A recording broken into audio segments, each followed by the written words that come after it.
Tak malu nak sebut, Samsul Rebat ni asal kejadian ni kat TV Hijrah. Kalaulah kau ni tak ada rumah, tak ada kereta yang elok, mak saya istilah saya tu, tak ada kereta yang elok, tak ada rumah, mak tak bagi kau bertanding. Dia ada teknik dia. Betul. Dia ada teknik sinikal, ada teknik kita mengusik, ada teknik kita sindir, ada teknik ni macam tu. Dia ada macam-macam kaedah sebenarnya. Ya, tapi dia, sebenarnya yang tu yang tak ada kelas khas dia buat untuk tu sebenarnya.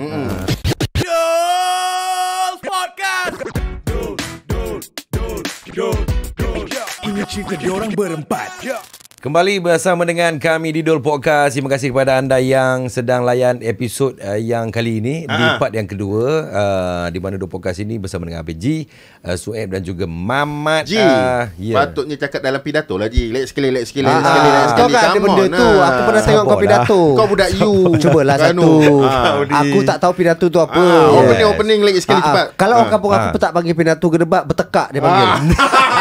Ini pertandingan bertekak dia cakap. Sabar. Hari ini nak belajar pidato, nak belajar debat, kita bersama dengan orang tepat pada hari ini, Samsul Debat. Sebab episod kali ini dikayakan oleh Fokiok kepada anda yang mungkin nak menambah pendapatan, yang mungkin rasa nak buat self branding. Jangan lupa boleh follow Fokiok ini di IG dan juga di Twitter. Dan Twitter ada ke? Mana X lah? Tak ada. Dan juga di TikTok. Tu paling betul. Tu tepat. Yes. Ji. Okay. Engkau Ji, tadi sebelum kita ni Anuan, dia dah tunjuk dah cara pidato apa semua Ji. Kau kena tunjuk pada guru pidato ni, juara pidato sikit lah Ji. Aku tak boleh lah, ada orang terror kat sebelah Tadi, ni. Alamak. Raja Wali lah apa. Dia kalau dulu dalam pidato, benda yang wajib dia sebut dululah. Ni cikgu aku ajar dulu kan. Apa nama satu pantun ni? Apa?